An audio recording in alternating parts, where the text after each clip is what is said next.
चे सगळे व्हायब्रेशन्स मस्तिष्कामध्ये भरून घ्यायचे आहेत. पूर्ण मेंदूमध्ये त्याची जाणीव होऊन द्यायची आहे. शक्य तेवढे हे व्हायब्रेशन्स पसरवायचे आहेत.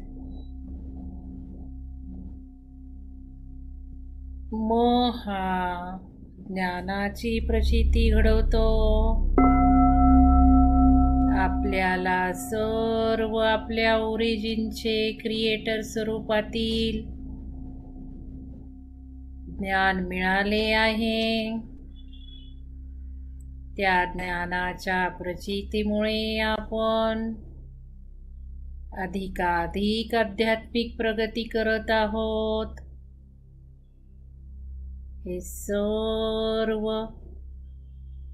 फील करायचे आहे.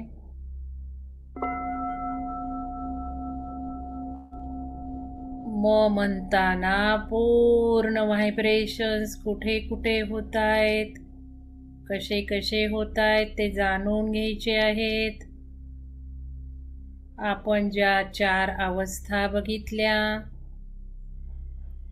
त्यातील म्हणजे गाढ झोपेची अवस्था.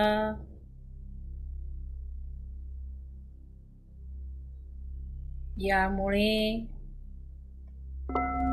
पूर्ण आपण ज्या 4 अवस्था बघितल्या त्या जाणून घेत ओंकार म्हणायचा आहे. दीर्घ म्हणताना ती अवस्था बघायची आहे जास्तीत जास्त.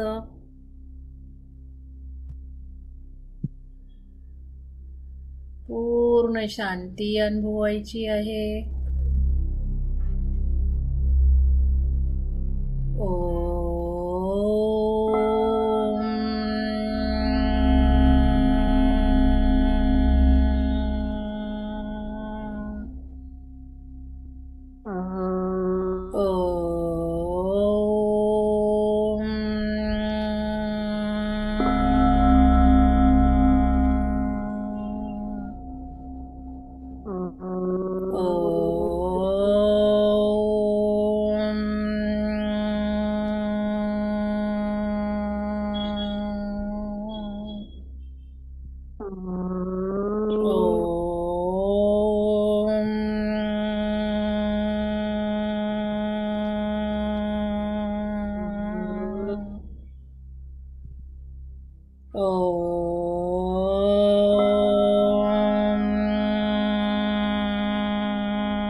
दीर्घ म्हटला, पण आता म दीर्घ, उ दीर्घ, अ दीर्घ मी तुम्हाला सांगितलं, त्याचे फायदे सांगितले.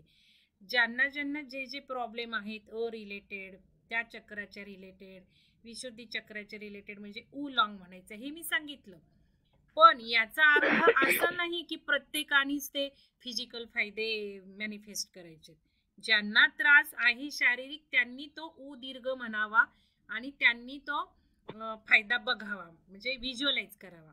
पण ज्यांना शारीरिक दुखणी नाहीये त्यांनी ऊ दीर्घ का म्हणायचं? मग ज्या ऊ आपण बघितलं की कंठाच्या रिलेटेड, थायरॉइड ग्रंथी रिलेटेड, समजा थायरॉइड नाहीये, गळ्याचे काही प्रॉब्लेम नाहीये, काहीच फिजिकलच्या चक्राचा प्रॉब्लेम नाही, पण त्यांनी सुद्धा ऊ दीर्घ म्हणायचा. तर त्यांनी काय करायचं त्यावेळेला? ऊची अवस्था कुठली आहे? ची जागृत अवस्था. ऊची काय अवस्था आहे? स्वप्न अवस्था. मग स्वप्न अवस्था व्हिज्युअली कशी बघायची ते मी सांगितलं, पण इथे मी तुम्हाला स्वप्नही तयार करायला सांगितली, सिनेमा पण बघायला सांगितला. आपण स्वप्नात हेच काहीतरी बघत असतो, आपल्याला हवं आहे ते जर स्वप्न पडलं तर अगदी लवकरात लवकर ते यशस्वी होतं, हे पण तुम्हाला सांगितलं. याला लुसिड ड्रीमिंग म्हणतात तेही सांगितलं. मग ही स्वप्न आपल्याला पडता येत नाही आपल्याला जे हवंय ते, मग उलट आपण करायचं